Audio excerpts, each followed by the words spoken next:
This is the problem when I butt heads with some people. I'm like, I only want to call the customer once. That is such a stupid, old, tired narrative about how to It's actually just do lazy. So dumb. That's just lazy. That's dumb as hell. Thank you. I only want to call the customer once. Then sell them a new car. A new car. Thank you. Welcome to Downshift with my sis, Tanika Haynes. We all know as shop owners, sometimes you got to slow down in order to speed up. And that's what this podcast is all about. It's time to downshift.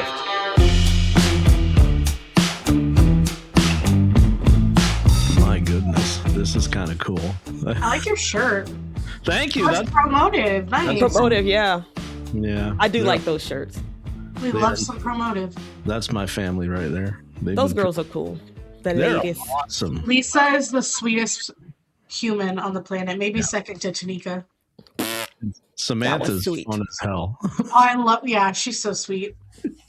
So sweet. I've got my blanket. Can you see it? I'm sorry. How professional is this? It's all right. I got cold. Jeff. Yeah. Today, we're flipping the script. You're in the hot seat with us. That's cool. I don't mind that. So, yeah, you usually like controlling the whole microphone and you're the leader of the pod. Now I'm the leader of the pod. I try not to take over the conversations, but when I listen to some episodes, I'm like, ooh, I steamrolled that one. So, but it's fun. The guest sometimes you have to, right? It just depends on the guest. So, well, I don't know yet. I'm just starting. So, yeah, you're going to get it. Ash is a talker. I'm not a talker. I know people think that I am, but I'm not really a big talker. No. But I'm excited. You're like, Ash was number one. We had an episode earlier today. We just talked and vibed and jived. Mm-hmm. But now I would say you're officially the first guest. I don't know how Braxton will put it out there, though. We'll see. Oh, so Braxton's doing okay, cool. Yeah. Yeah, right. Braxton's doing it. He was the last straw. He kept poking me. Miss Tanika, you should do it. Miss Tanika. I'm just like, why? Who wants to hear from me? And apparently people do. We'll see how many. Once this is released, we'll get 3 likes. Lots of people want to hear from you. Both of you guys. 100%. So Ash is awesome. Yeah. So I told you, you. Whatever. Tell the truth, please. Tell the truth. You're great. You're great. You're a great young lady, and you've got so much work to do. Yeah. Oh, yeah. You've got a lot ahead of you. Like work, like industry work. You're going to be doing it.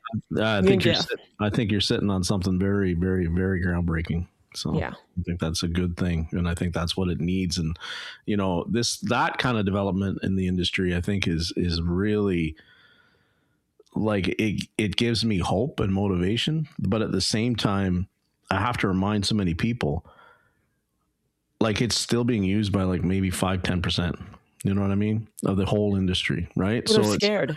Yeah. Whenever people come at me and they're like, oh my God, like you really let that person have it, or you came across this way. And I remind people that, it's not an echo chamber, but sometimes we're still in our own little bubble and we're talking to that, 10% of the killers out there that are recognize that there's a problem and want to do something about it. I'm not yelling for them. I'm yelling for the other 90% that don't even maybe know we exist, right? Or they've never even thought of this particular perspective. And that's why I wake up every day and try to do, right? It's just get the other 90% that aren't even in the conversation to somehow find it and either decide I want in or go, those guys are nuts. I want nothing to do with that. What do you think? People just think it's easier not to have the conversation and stay in their own lane and just stay stuck? So I don't think this is going to ruffle some feathers. Ruffle them. Do it. I don't think the most of the other 90% are stuck. I think that they don't even know there's another way around another way to be, so that's not stuck. That's choosing. Stuck is your lady that you were talking about earlier trying to get up the hill in the snow, right? That's right. Stuck.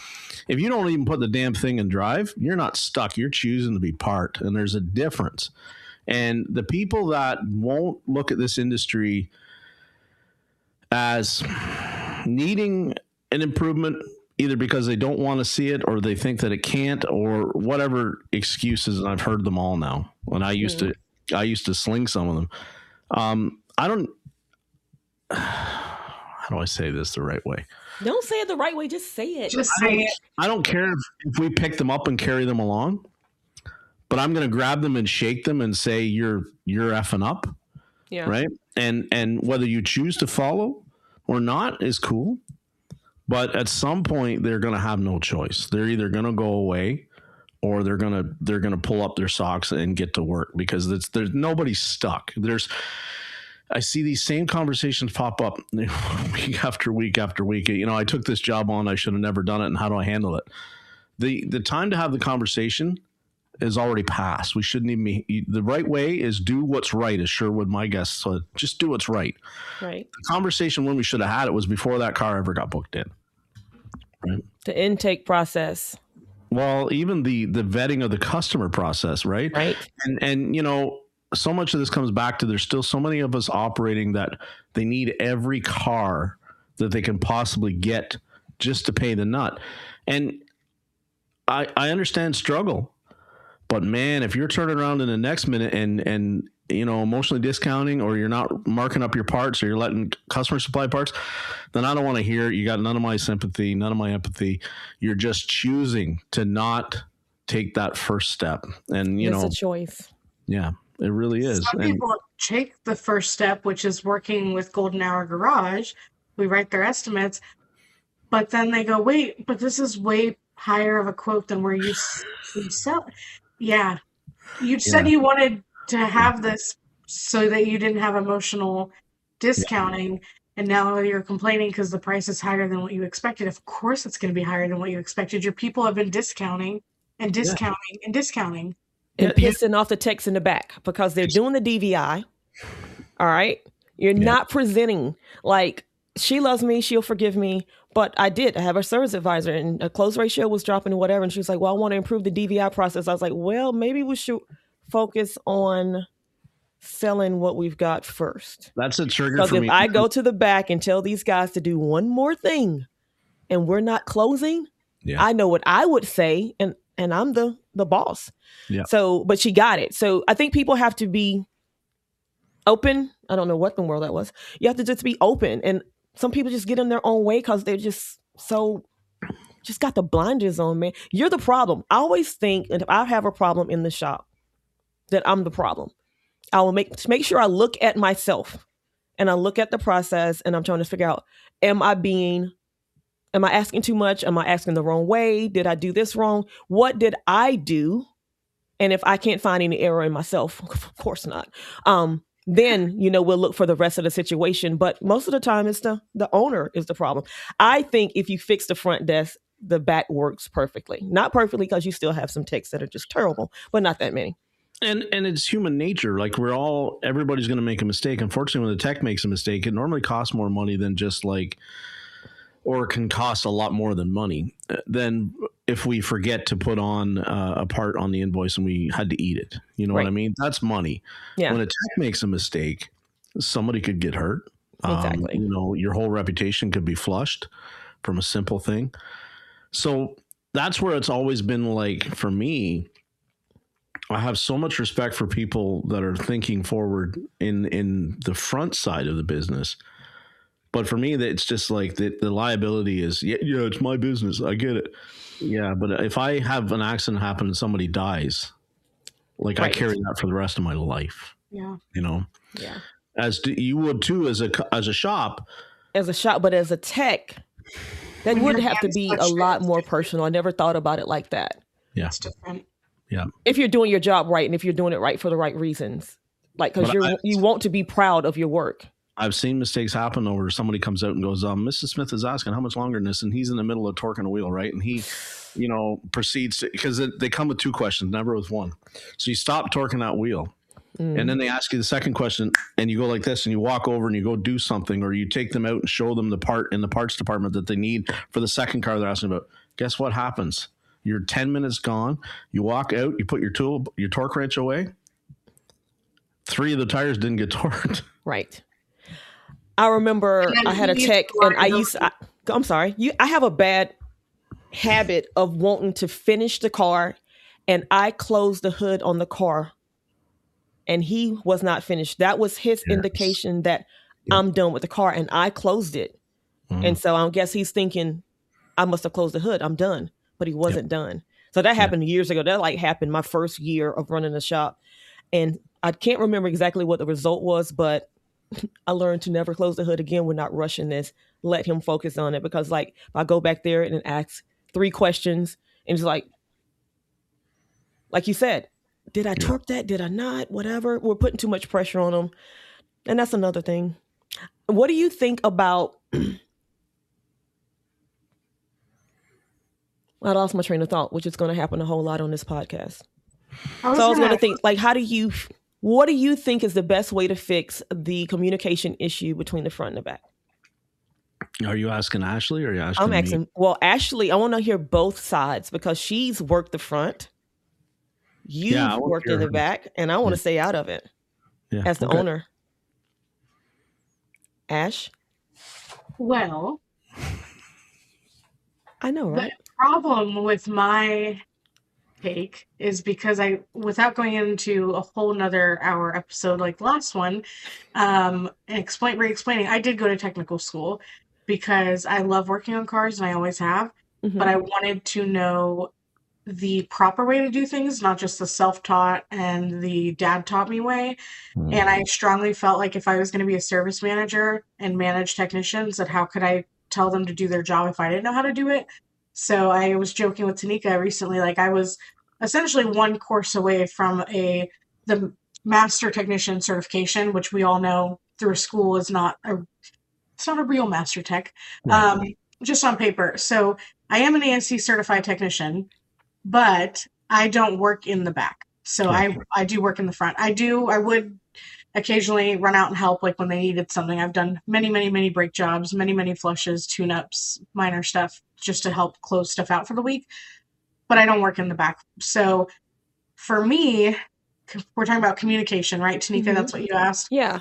I think it starts with respect, and it's really hard to get mutual respect when you have low close ratios or you have service advisors that don't care. Yeah. So it's a hard thing to teach, because if I'm going to walk in the shop and go ask for a status update, I'm watching what the technician's doing before I even open my mouth, because I can tell if he's torquing something to leave him alone, turn around and come back in 5 minutes, or I can just peek my head out and see the progress where he's at. I don't have to ask. So there's a big gap missing between the front and the back of the house and its education. And I think that just like law enforcement has to go through certain training to enforce law, why aren't service advisors required to go through technical training? So the communication would be fixed if there was mutual respect, and there's no mutual respect on both ends for various reasons, and they're valid reasons. I catch a lot of flack lately for how I seem to always be picking on service advisors, right? And it's a funny conversation to have, because sometimes when we're calling out a lot of service advisors, and I can tell as soon as I call them out, some people get really, really miffed at me. And I'm just going to say it, because most of the time then when I'm calling them out, I'm calling out their wife, girlfriend, daughter, something like that. And they take it very personal when I say that she's probably a liability, and she's probably got all the great qualities that make her awesome, but she might not be the best person to put in that position. And so you're saying like the owner's wife and girlfriends that they just stick at the front desk without training? Yeah. Oh, yeah. I think that is, I'm going to challenge people that are listening to this. If you start a business tomorrow, say you're young, and listen, we're going to, the traditional gender role, right? So you're a young technician and you got yourself a girlfriend or wife and you're opening up your own business. Immediately, that's the go-to person that becomes a service rider, because you're going to be in the back fixing cars. The person that you trust with your whole life is going to be up front handling the customers. I get it. I understand why it happens. It's cool. Right. And they're struggling and they're not getting enough training themselves for the technical stuff, let alone the coaching for the business and the service rider. We really need to think if that's the right thing to do, is put somebody that doesn't have a whole lot of understanding about how to fix the car and a whole lot of the business of what it actually really takes. And then if you take a really empathetic, sympathetic person and put them in that role too, I think you set yourself up for failure in your shop. for a long time before you might have a coach come in. Because listen, I've talked to the coaches of the industry, right? Mm-hmm. And behind the scenes, they all tell me, you know how many times I've told them to, get their wife or girlfriend out of the shop because she's costing them money? A lot of times, right? And that's not me singling them out. I've worked in it. I've watched it happen. And it's hard to discipline that person as an employee because you have to go home and eat dinner with them, right? You have to go home and raise the kids with them. But a lot of them, I don't believe, should be in that role of deciding what is Mrs. Smith's brake job going to cost, all that kind of stuff. I think it's the wrong person to put in that role. I think the better thing to do would be to hire a neutral service advisor, an experienced service provider, put them in the shop, say, this is the numbers that we want to hit. These are our goals. Go to work. Because I've watched it where John Smith opens a shop. Jenny Smith, his wife, gets on the counter. Jenny Smith has never written service in her life, gets to know she's a great people person, gets to know all the customers coming in. Pretty soon she's feeling very emotionally invested in every customer's car problem and their financial problem that it brings. That is not what I want on my counter ever. And it's not I don't even have a business. And I know that I don't want it in the counter, because when you put that on the counter and you put 10 techs in the back, 5 techs in the back, 6 techs in the back, and you're all like production, do your DVI better. And they're doing DVIs and the work's not getting sold. Guess what? The problem is, tell Mrs. Smith. Yeah. And how do you then fix young Jenny Smith, right? You're going to get in trouble for that one, man. Listen, Jenny, if you're listening, we're not talking to you. I have made several service advisors cry in shops I've worked in. So you don't want women working at the front desk, and you like to make the women cry. Nothing to do with women. Nothing to do with women. Braxton, please don't clip that part. No women, get your ass in the kitchen. Make me a sandwich. Make me a sandwich. Well, okay, so Susie and Zeb work together. Yeah, well, exactly. Because Zeb has an absolutely, like, the goal Zeb is always set for Zeb. You haven't been able to deviate. And it's always been very clearly understood. Listen, we are going to be the shop in Arkansas. We are going to be that. We want to be the shop in the world. We want world domination. They understand that. She understands his goal is her goal. Right. So it probably could be coached. We could coach Mrs. Smith to understand and not estimate out of her own pocket and her heart. Yeah. Oh, I'm like, yeah. Young Jenny But Smith, if you don't pay attention to it, it can definitely be a problem. And how many something controversial? Yeah. And how many shops are sending their advisors to training? 5. What did we just talk about, Tanika? We just talked about that. How many shops haven't been to training? The majority of my career was Ash being a rock star and being hidden in a shop because, God forbid, other shops find out Ash was a rock star and they start poaching. Right. So I didn't know training existed. So I'm gonna say something really controversial. Braxton may have to just edit it out, but no editing. So you're talking about Zeb and Susie, which are, you can't compare any other husband-wife. Yeah, they're super superstars. They're completely different. What I see is Zeb respects the ever-loving shit out of her. Mm-hmm. I wish it wasn't the case, but in a lot of marriages, the husband does not respect the wife as much as they should. Then they put them at the front counter. The leadership style is different. You're going to lead your wife different than you're going to lead an employee. Oh. So you're not going to hold them accountable to the same level you'd hold an employee accountable. Amen. It's too messy. It's why family doesn't work. You're like, don't... Oh. Well, I mean, my dad, but you know what? I tell people I never worked for my dad. Didn't work for him. And listen, I worked for William Brown. And that's what I was just going to say. He was at home. I do know that. I worked for William Brown. Yeah, your dad was hard on you. He expected more of you than he expected as somebody else. For sure. A lot of employers, especially when say the marriage gets a little fractured. We're going down a rabbit hole here. Ooh. Say the marriage starts to get a couple chinks in the armor, right? Then what happens? Maybe we dial it back, and when we should be really correcting the behavior right at the moment, we don't. Because maybe we were all up last night fighting about something else. And now if it's going to seem... So we don't. Well, then you have... Leave your personal problems at the door when you walk in. You literally can't do that when you're married to the person you work with. No. Nope. It's and I look at Christy and Benji, my brother Benji. Well, I think Benji's scared of her, as he should be. Well, but he also says that like her coming in and becoming involved in the shop turned the shop around. You know what I mean? She's an educator. She's a teacher. She is a badass. But I do see that when the wife comes in later in the business, then it seems to work. Well, maybe because they've had all the pillow talk and she understands the problems that he's been having, and she can see it from a different angle when she walks in the door. Yes. And if the marriage is strong enough, then maybe the wife can look at him and say, well, you're the damn problem. Mm-hmm. And let's find a solution. Let's find us a coach, and they go through that whole process together. Because so that might be. If I'm the shop owner, head mechanic, and I have to say to her, you're the problem that we're not making any money because you're not holding the line on what I actually build out.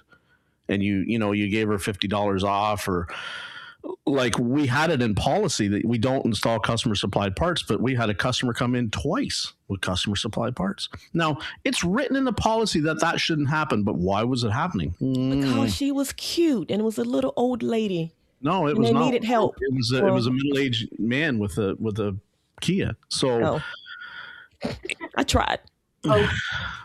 I know we want it to be somebody that's helpful, but most of the time, or somebody that's in need of help, but most of the time it's not. It's somebody that is just looking to have us abandon the process for their benefit.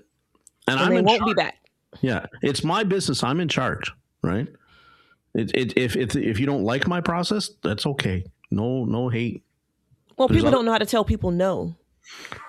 Because it goes back to we need every damn car we can get, right? I can't say no. I can't say no. But that's, we talk about, and I say it all the time. It's like when Rick White told me to slow down my car count, I thought he was absolutely mad. I thought he was the craziest person I ever met in my life. He's like, you got to slow down and speed up. Hence the name of the podcast. Again, plug. Downshift. Slow down. Slow down, Tanika. Lessen your car count. Spend more time on that car. Get that process right. Get the DVI right. Get the sales process right. And it'll fix itself. Yeah. But my hard head, the first couple of times I didn't listen to him. I thought he was lost his mind. That doesn't make any sense. More cars, more money. Nope. Less cars, more money. And it really worked out. But again, how many people don't get coaching, or how many people stay in their own way, guilty? Because you know every damn thing, right? Because I'm the boss and this is my shop and I don't need no coach telling me nothing. Like, you don't have to eat everything that the coach gives out, but you really should kind of taste it. Taste Kool-Aid. Then the people that say, I don't need a coach and I don't need anything, and that, put your numbers up and show us your growth every year. If you're not going to do that and you don't have anything to show, shut the F up. Shut up. And let the people that are like doing what you should be doing talk. Yeah. It is hard, especially if you're a hard-headed person, to listen to people all the time, but everybody needs a coach. I mean, not only the automotive industry, every industry needs a coach. And if you think you're too good for a coach, then, I mean, what? Your coach can be podcasts. That is true. We're putting out enough content now that if you can't afford a coach, and I have conversations with people and it's like, well, I've heard about this podcast, but I don't really listen too often. It's like you have all these problems and all these types of customers coming in, but you're having all these problems. Why the hell are you not... Okay, I can't afford a coach. Why are you not listening every week? On the way to work. Change what's going in your ears instead of listening to the news. Okay, somebody got killed. Okay, RIP. The weather, it's going to be hot. It's going to be cold. Okay, yeah, actually change whatever you're listening to. Change your tracks. So, Ashley, you made a good point where you talked about some people were using your service to try and avoid some of the emotional discounting that was happening at the counter. And you know what? Honestly, I never even considered that as a benefit of your product. I always thought, it's dealing with the extended warranty companies and all that kind of stuff. But what an awesome opportunity that is to eliminate some of that by just using the third party. That's so cool. It causes friction because we have a very tight process there is room for tailoring preferences to shop's needs. So like a lot of the repeatable questions I get in every discovery call is like, well, how do you know which parts to do? I said, we have a really extensive survey that you fill out. I mean, it's really extensive. Every single system I have detailed that I want to know, what part do you like? What vendor do you like it from? Do you like any preferences we want to know? And we customize those things. Everything else is within our process. Then we do an intentional onboarding. This is our process. Welcome, we're getting married, but I come with my stuff, you come with your stuff. Mm-hmm. And one of the things is we don't manipulate pricing. So however you have your pricing matrix set up in TechMetric is how the estimate's going to come out. With the exception of tires and batteries, we'll use whatever preset matrices you have for those, but across the board, it's whatever you have your markup at is what your markup is at. You put it there for a reason. So we are just following a process. I'm a process person. Mm-hmm. Step 1, step 2, step 3, step 4. I get on to my people. If they skip a step and I find it in a mistake later when I'm auditing workflow, hey, you skipped this step and that's why this mistake happened. Let's go back to the basics. There's a process for a reason, because I can't hold the shop accountable if we aren't following the process we told them we would be.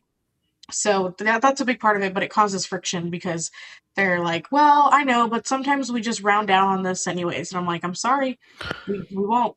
That's surprising to hear that people still do that. Round down, you never round down, you round up. No. And the other thing is I get a good feel for people during discovery calls. Mm-hmm. And even though I'm a small business, and yes, we should say yes to more shops, there are shops that I don't follow through with on purpose. Because one of the shops I've only had 2 shops that were ever not a good fit. We onboarded, they were just not a good moral fit, and so we let them out early, like no penalty or anything, refunded completely. One of them was a shop that we wrote up the work, and maybe we served them for about 2 weeks, and they said, I thought the whole point of this was to save us time. I said, it is, so let's talk. Why are we not saving you time? They said, well, our service advisors are having to spend more time deleting things off the estimate. And I said, what are you deleting? That's a big problem. Let's stop right there. Yeah, so if the car has a bunch of things written up, we just kind of pick and choose what to recommend to the customer. And I said, I'm sorry, but I don't agree with that. You're doing a disservice to both the technician and the customer, because now that customer cannot make an informed decision. If they approve $1,500 because they think, okay, $1,500 to get my car back into tip-top shape, I can make that investment happen. But really, it needs $10,000 and you didn't present it. And now that $10,000, when it comes back to bite you in the butt in a month, the customer's like, had I known all that I needed, I would have invested this money into a more reliable vehicle. You just lied to the customer. You lied to the customer. And what is the point of having a technician do a 48-point inspection if you're not going to present every single thing in the inspection? You're not even going to send it to the customer. Why are you spending the money on TechMetric? Why are you having technicians DVI the cars? Just have a loop tech look it over for 2 seconds if you're not going to present everything. But you're having a flag rate technician not get paid to do a DVI and you're not presenting anything. No wonder you have such high turnover. Sorry. And then that shop owner at the end of the month makes a post in some group somewhere saying that his tech can't produce shit. There you go. But yeah, we didn't sell all the work to the customer. We can't keep technicians. Good technicians don't want to work for it. Yeah, I wouldn't either. Yeah.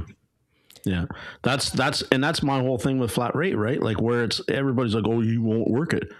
No, I would work it. My techs were happy on flat rate. Let me tell you. I would control it 100%, which means whatever I write down for the labor that something needs to be within reason. And listen, I'm not a thief, okay? Yeah. That if that gets deviated at all, we don't do the job. It's just as simple as that. It's not up for discussion. If I say I need 4 hours to do that job, it's 4 hours. It's not 3.1 or, no, it's you can charge them 3.1. My pay is going to say $4. Right? That's how that works. First of all, from flat rate. Secondly, it's I love the DVI. But I hate how it's painted as this fix-all it's going to solve every problem in the industry. Because I'll give you a really personal, I lived it situation. We had a customer that we had the time it was in before. It was a little like, I think it was a Honda CR-V. We had recommended a belt. We had recommended brake flush. We had recommended brake service, and we had recommended tires. And when the car came in 4 months later for its next oil change, somebody went and did the same DVI. Of course, we found the same things again. And we found all those same recommendations, right? So this time, even though it was only here for an oil change, not a complete inspection, I went ahead and took the wheels off and inspected the brakes, because now, guess what? We couldn't service the brakes. They had to be replaced. They were past the point of service, was not, and so all the wrecks had been there previous. When the customer booked the appointment, nobody could be bothered to mention to Mrs. Smith that, hey, your wrecks from last time, are you interested in doing that? Nobody thought to do this, so we didn't do it. So the technician, because he wants to be productive, and I wasn't flat rate at the time, I looked at tech metric history, saw all the recommendations, did the inspection over again, the DVI, and tabled the same estimate. We had a different advisor call. She approved the work. They had to, though, give me shit. Sorry, discipline me for taking the wheels off the car to inspect the brakes because she wasn't in for a brake inspection. So I sold $1,800 on the car, but I had to be disciplined because I took the wheels off. Now, what is the discipline? I don't understand that. Like, they really had a conversation with you for taking the time to take the wheels off? Yeah. No conversation with the person that didn't bother to make the recommendations to the customer when the appointment was booked.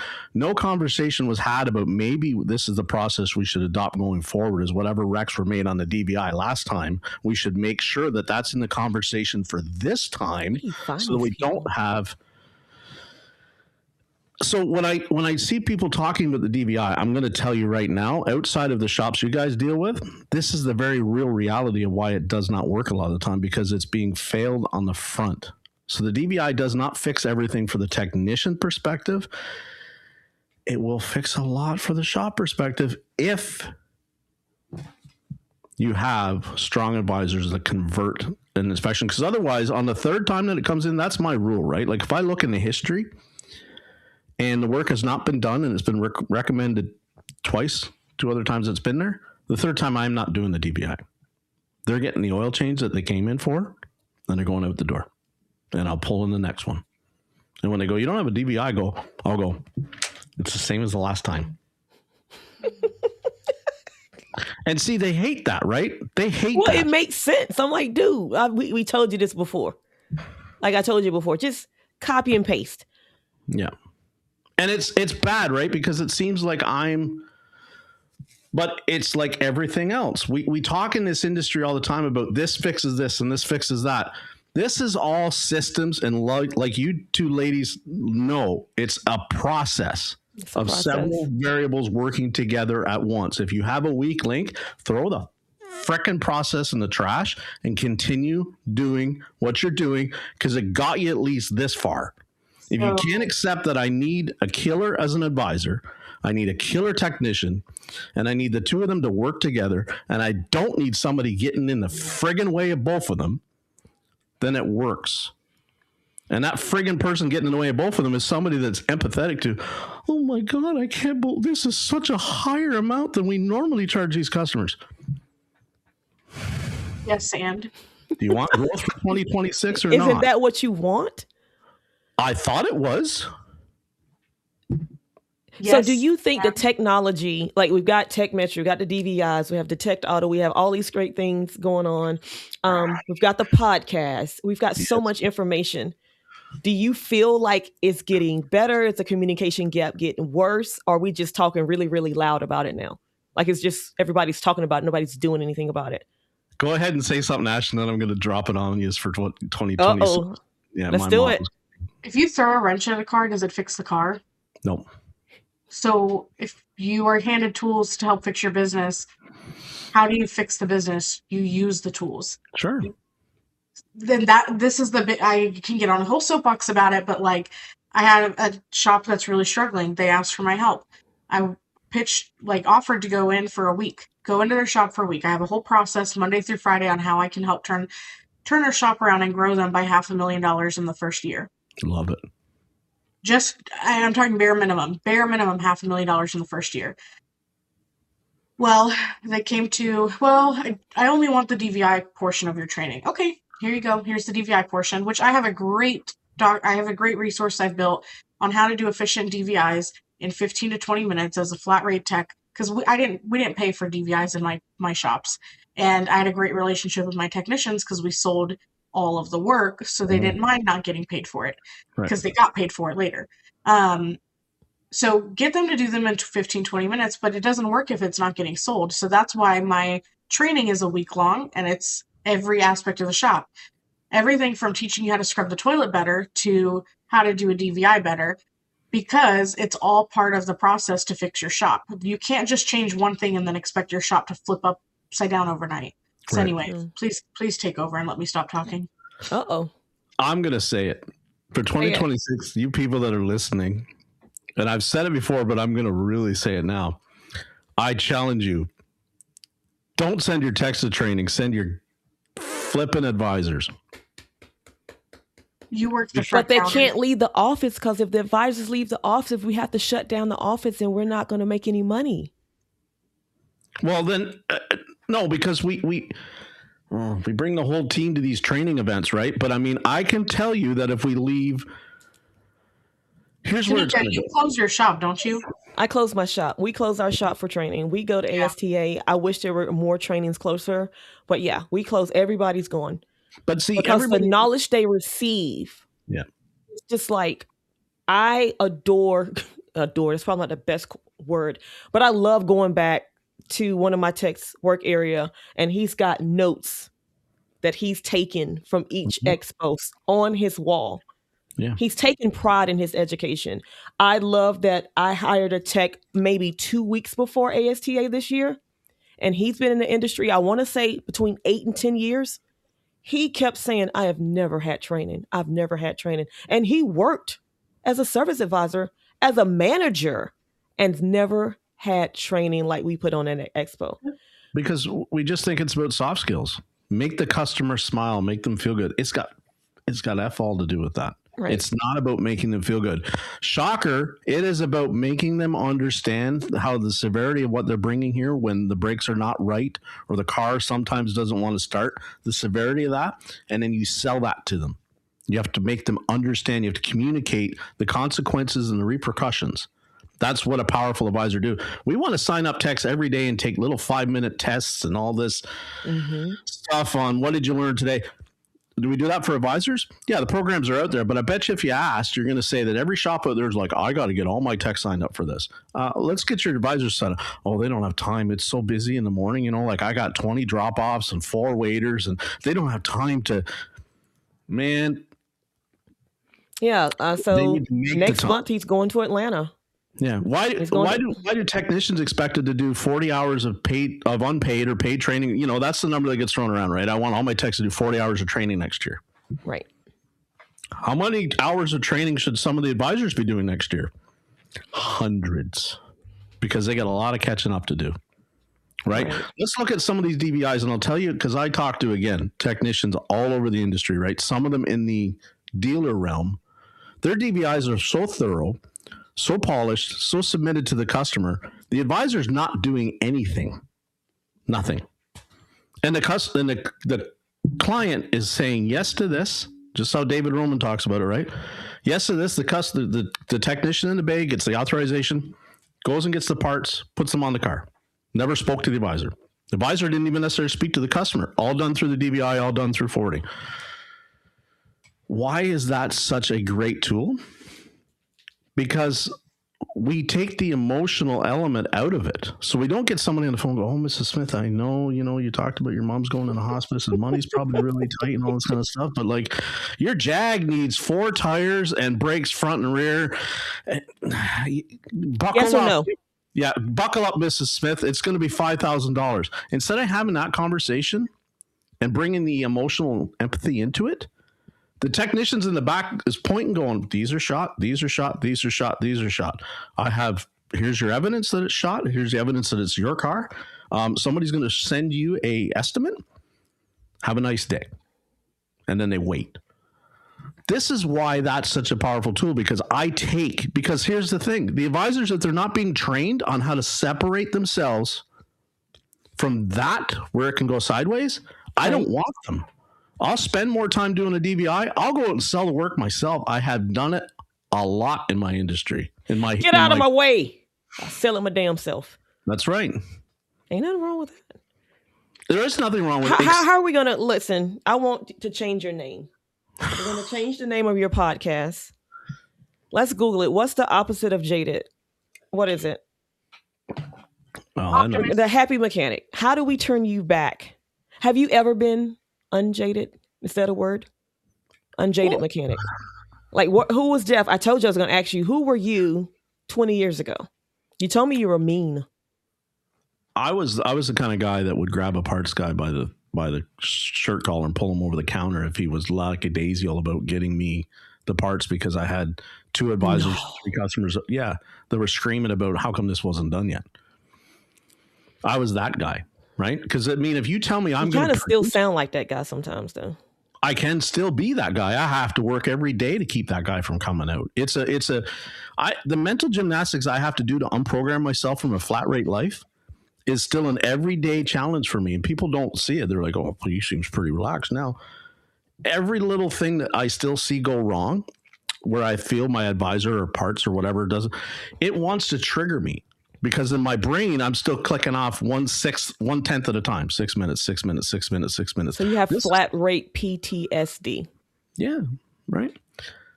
Well, what do you tell people? How do you tell people not to go there? So you're talking to a young tech. You're talking to Jordan, right? Yeah. You can't do that. You have to worry about your health. You have to worry about your stress. You have to realize that I know that you want everything to be perfect, but you also have to know that raises your blood pressure. That puts your heart at risk. What do you tell a 20-year-old tech? I tell every technician, it doesn't matter the age, the secret is to realize that you have to be the best you can be. Okay. You have to be the best in the room. You have to be the only option to solve that problem that car has. Because then what happens is nobody can say to you, it shouldn't have taken that long. Who else is going to fix it? No one? Put your hands up. No hand goes up. Well, guess what? It got fixed. Guess how long it took? As long as it took. As long as it took this guy to fix it. That's the reality, people. Right? And that's where, again, it comes to this, Ashley's looking like, oh my God, he's way more unhinged than I thought. No, he's not. I love it. It's this whole thing of where I put diagnostic techs on a pedestal, and Lucas yells at me all the time for this and the kind of stuff. And people say, listen, it's if the customer at the end of the day, what they want is a problem solved. They really don't give a flip about the conditions of their fluids and all that crap. They have a car that sometimes doesn't want to start or doesn't want to shut off or does a warning light or won't rev up or whatever. If you bring them in and you have somebody that can get to the root of that problem, that's what they want. If you don't have somebody that can get to the root of that problem, don't tell them that you do. And don't hit them over the head with all this other stuff that this car needs, right? Dutch is adamant about that. If you don't address what they're there for, and that's the big problem I have with the DVI, they're there for a recall or they're there for an oil change. And we have to advocate and let them know. But my God, if they're there for a diagnostic problem and we point out struts that are leaking some oil, or we point out a front cover that's seeping some oil, and then we go and do a repair that doesn't fix the drivability problem, guess what? Yeah. In their eyes, their drivability problem costs $4,000 to fix the total bill, even though they got struts, brakes, tires, whatever. And it still wasn't fixed. That's the customer mentality, right? They don't break it down. They took a broken car in. They got a bill to fix a broken car. The car left broken. Yeah. We have to stop that, which means if you have somebody that problem solves versus installs parts or services fluids, it's a different game. So the young techs, I tell them, learn that game. Learn how to fix the car, not how to make hours. Because the make hours thing, it's a game. It's all will make so much more hours too if you learn to fix the car correctly the first time. Yes. Yeah. If they trust you. Let me just give the quick point too, or a quick hour here, a quick hour that. I get so frustrated. Like I I have a lot of technicians I've worked with that have mad respect for me. You could call any one of them any one of them. They're like, I wish she was back in my shop right now selling these tickets. But I do have a handful of shops that I have pissed off because don't bring me a diag that says PO 420 and say replace cats, spark plugs, those 2 sensors, and fuel service and send the customer up the road. Show me what you tested. Yeah. Well, it's always a catalytic converter. No, it's not. No, it's not. No, it is not. No. But they're not trained in diagnostic, but they're being handed diagnostic. And so I used to dispatch accordingly. And I've had technicians, well, that's not fair. Why is he getting that and he's getting that? I'm dispatching according to skill level. Mm-hmm. If you want this ticket, go up your skills. Yeah. Don't give me a half-assed diagnostic because I'll give it back to you. You want to get an hour's paid for a diag and take 30 minutes to do it? You can do that after 10 years of learning how to diag more efficiently. But you have to say that for the people in the back. Definitely say that for the people in the back, because I think you cannot get an hour paid diagnostic and do it in 30 minutes if you don't know how to properly diagnose the car. I will send you back to go spend 2 hours on it instead of 30 minutes. And guess what? You're getting paid an hour. But what about the people? Like, what about the techs? They're not listening to you. That's why you piss them off. You're pissing them off because you're touching their feelings.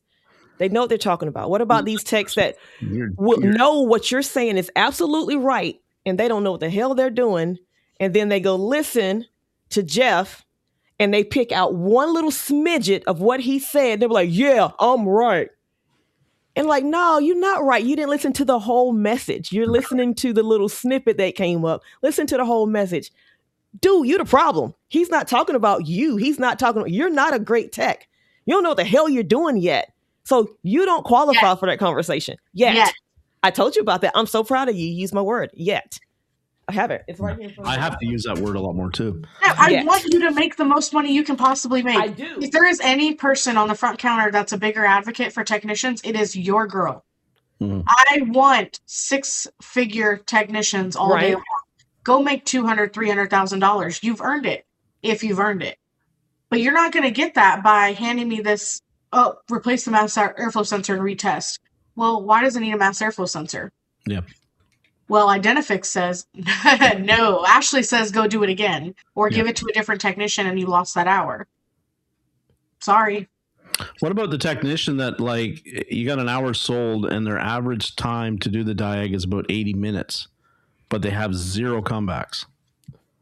Then we're having a conversation on what I can do to help them make more money, because I value if they're taking extra time to make sure it's done properly. Because I had a technician like that. I called him a master diagnostician, and every day he said, I'm a nobody, I'm this, I'm that. I'm like, no, you are a master diagnostician. You take your time to ensure you have ruled everything out. Before he would turn in a diag to me, he would sit next to my desk and he would talk me through step A to step Z. I do everything he tested. He would. It might take 10 minutes, and he's not getting flagged for that. But he wanted to make sure that I understood all of it, and he also wanted to talk through it to make sure he didn't miss a step. Yeah. So he would go through and it would take him about an hour to an hour and a half to do every diag. But they were never wrong. Yeah. Never wrong. I'm okay with that, but it made me reframe quoting diag at the counter a little bit to, okay, your check engine light's on. We're going to start with 1 hour. We're going to get a little bit into it. And if it's straightforward, pretty simple, then this is all you'll pay. But I'm going to call you if it turns out to be something pretty complex and we need some more time. Then I never had a problem when he's 45 minutes, an hour into it, calling the customer before I even asked the technician, getting an extra hour approved and adding it to the ticket. Yeah. And then the tech refreshes their page and he goes, there's another hour on here. I'm like, yeah, because this is not a simple diagnostic. When I walk out there and I see you've got a wiring diagram pulled out, let me go get 2 more hours sold. And the level of diagnostics, like this is level 1, level 2, level 3. I actually had to give. Don't know what that means. Yeah, because they've never had coaching. But I remember I gave Joe. I was like, listen, here's a timer. Let's turn this on, because a good tech doesn't want to get beat up, right? He's like, I want to fix this problem. And then you go down a rabbit hole. And next thing you know, you look up, it's an hour and a half. So it's like, no, once it goes off, 45 minutes, not an hour, say, stop, I need more time. Yeah. And then, like you said, go ahead and prepare the customer Hey, we're going to start with an hour. We'll see how far it gets. If we need to come back to you, see if you need some more, if we need some more time to go deeper in it, I'll give you a call. But right now, let's go ahead and let's start here. Or if you already know that it's got 1,800 codes in it and it's been to 7 other shops, like, listen, we need to start about 3 hours. Yeah. And if they walk, they walk. Yeah. Not all money is good money.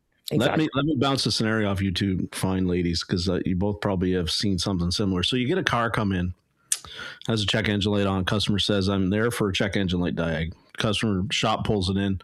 Technician into the shop, performs a DVI. Now, I'm a stickler for this. I look at the window, and if I see that the oil change service, right, and it's overdue, I'm already slightly triggered, because the advisor, in my perfect world, would have gone out, walked out, got the mileage, got the keys, floor mat, seat cover, looked up at the window and said, oh, shit, it's overdue for oil change. Absolutely. Walked back in and sold it, but they don't. Okay, so the technician pulls the truck in. It's a Hemi truck. Just play with me here. Yeah. We pull it in, and it's got it's overdue for oil change. It's down 2 liters of oil, and it has faults for essentially the cylinder deactivation system not being able to function properly, and go from 8 cylinders to 4. That's what's turned the code on. It's saying that system's not working properly. Now, ladies, what does that system need in order to work? I know what's wrong with it. It ain't got no oil in it. It needs clean, proper engine oil. Yeah, because if the oil is dirty, it throws that code and it shuts it off as a failsafe. So as a technician, I walk in and I go, okay, first step in this, just like, here's the printout, because I would do that, right? I'd print the sheet out and say, first thing right there, has to have clean, good oil in. If not, oil change, retest. And that would be my diag would be done until the next step could be completed. Right. And I would catch hell for that, because the customer's not there for an oil change. They don't even get their oil change done here. Okay, so how does the customer know what they're in for when it's a check engine light that they don't know how to fix? Right. They are in for an oil change. You are in for an oil change, love. No, but they go to the quick lube for the oil change, but they're at my shop for the diag on the check engine light, because the quick lube place doesn't do diag, but they're overdue for the oil change. That's part of the diagnostic process. No, we need to do an oil change here. But no, we check in. We do the pictures of all 4 corners. You're not going to tell me that wasn't there. We take a picture of the tag, check your inspection status. We take a picture of the oil change sticker. We take a picture of the mileage. We take a picture of all lights on dash. We take a picture of everything, because what you're not going to do is say, well, ever since you, oh no. Oh, I had a customer that came in his little Nissan Frontier on a tow truck because all 4 tires got slashed, which should have told me the first problem. This customer is a problem. His tires were slashed. No, they weren't that lucky, but we replaced the 4 tires. It's a Progressive insurance claim. We literally just dolly the truck into the shop, put 4 tires on it, drive it, pull out of the parking lot, make a U-turn, pull back into the parking lot to make sure it drove straight. He declined DVI, declined all the other things. We're like, hey, your car's ready, or truck's ready to be picked up. He comes and picks it up, and he starts getting in my face screaming that we drove his truck 300-something miles, used up all the gas in his truck. And I said, ain't no way. Nope. Ain't no way. But because we're thorough and follow processes, it showed the mileage in and out, and it went up 1 mile. Yep. Yeah. Just cover your butt. It's like, cover your butt. People do not do this. Like, nope, take a picture of everything. You will not get me. And I love to show it. I was like, actually, no, we can zoom in on that. And that was there. Crazy. It looks like it was actually there before. But hey, we actually have a really great body shop. We can take care of that for you. Sorry. That was always my biggest thing, is because, especially from the diagnostic standpoint of the conversation, sometimes the diag tech really knows, before I can go further, I have to address this, right? Yes. And it's like, I'm not talking about but we'll go down that 420 DTC again, right? With the catalytic converter thing. Now, if you bring me a car and it's got a 420 DTC and the flex pipe underneath the oil pan is split, rusted, rotten, leaking, the cat might still be bad.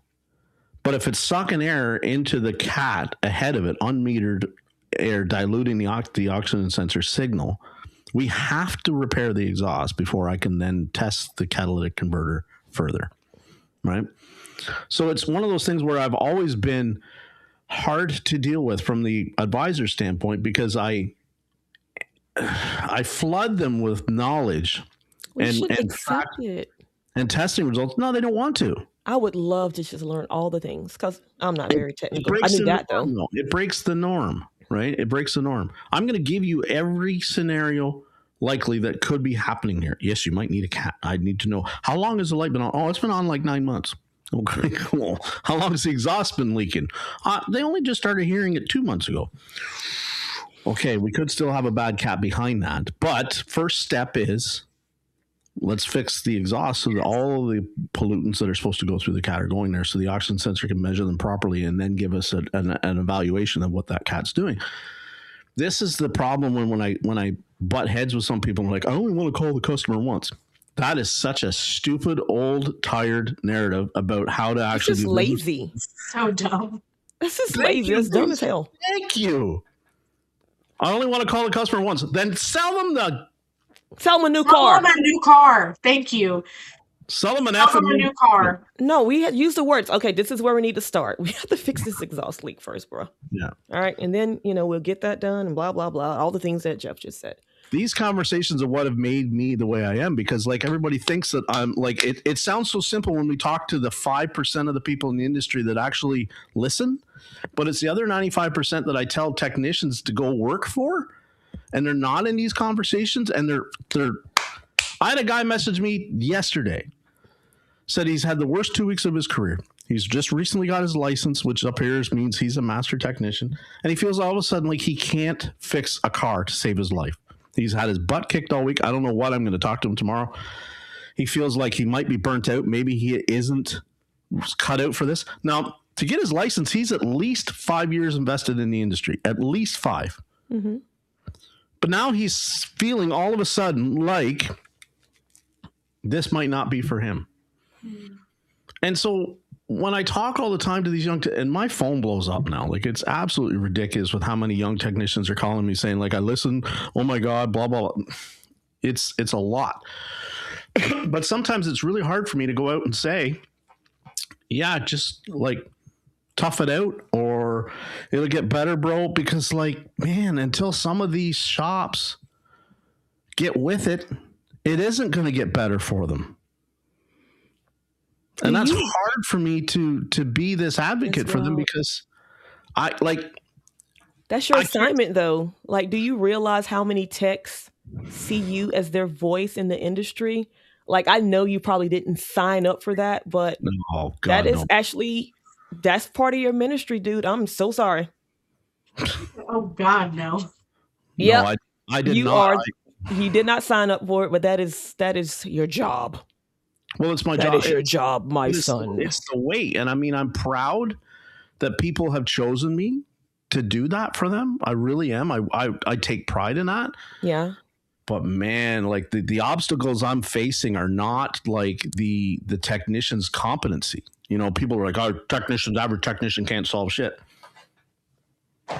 Listen, I can show you a lot of technicians that worked at one shop and they were successful there. They found where they fit, they made them a fit, and they put them in that role. And then they come into your shop, and all of a sudden you want a fish to fly, and you go, you're useless to me. I can't do anything with you.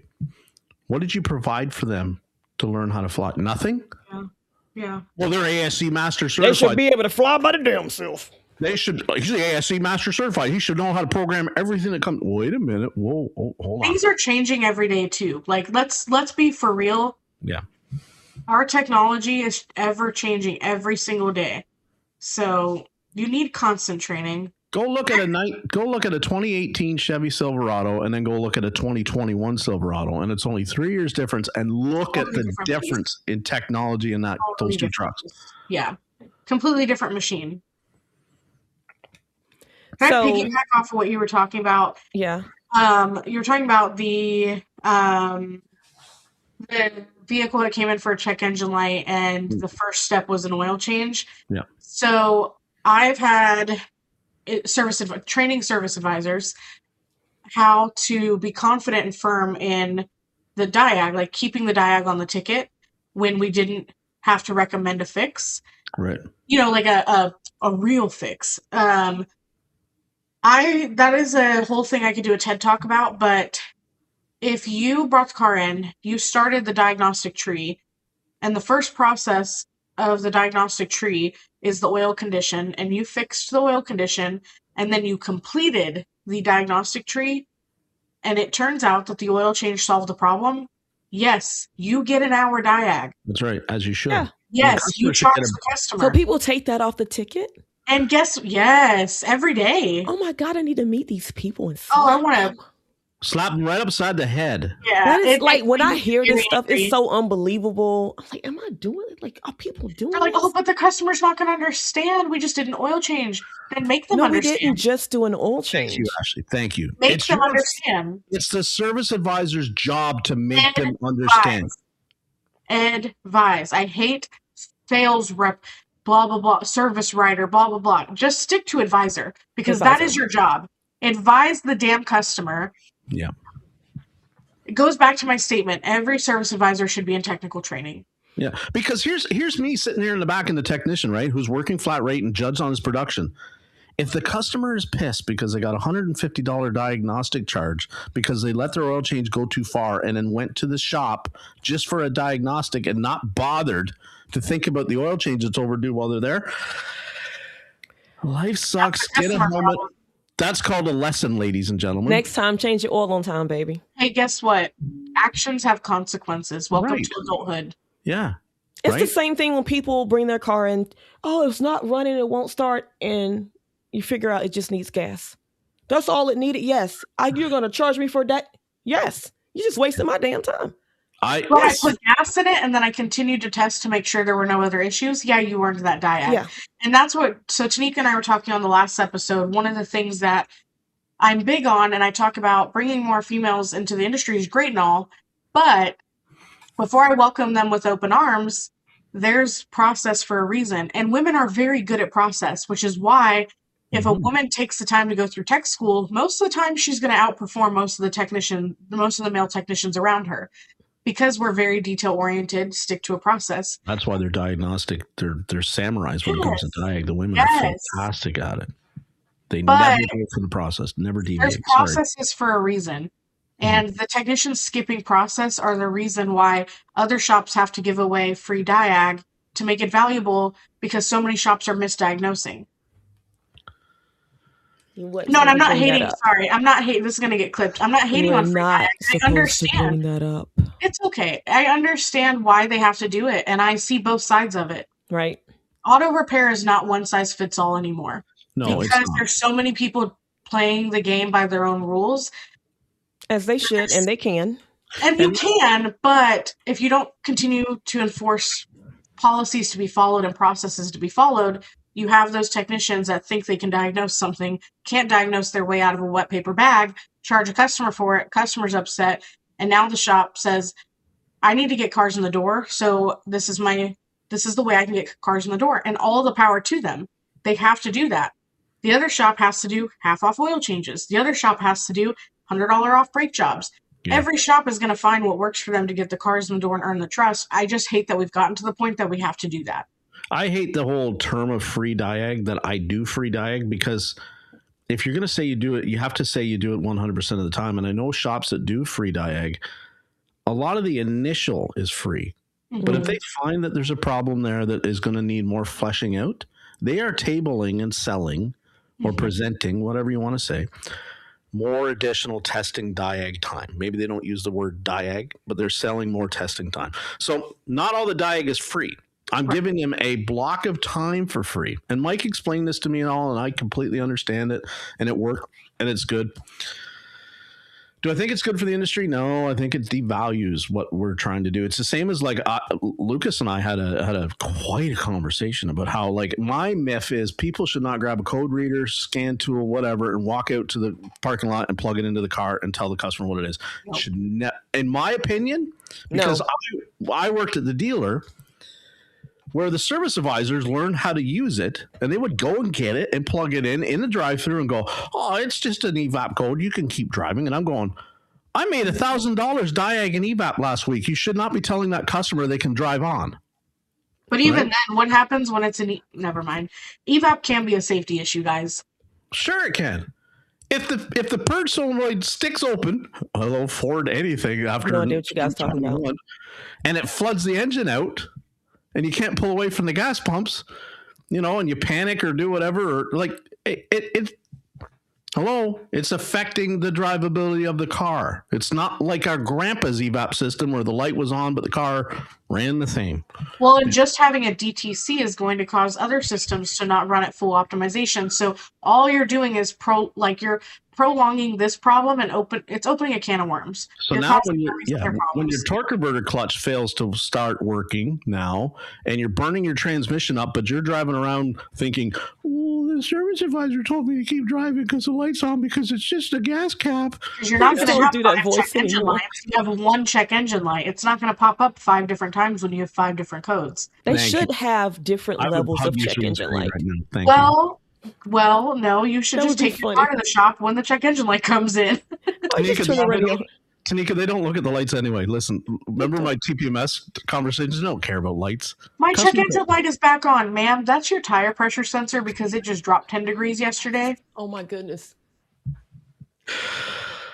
So, great people. Yeah. Everybody calm down. Here's the last question. You don't like my voice? Everybody, you're sweating. Give everybody hope. Fat, I sweat a lot.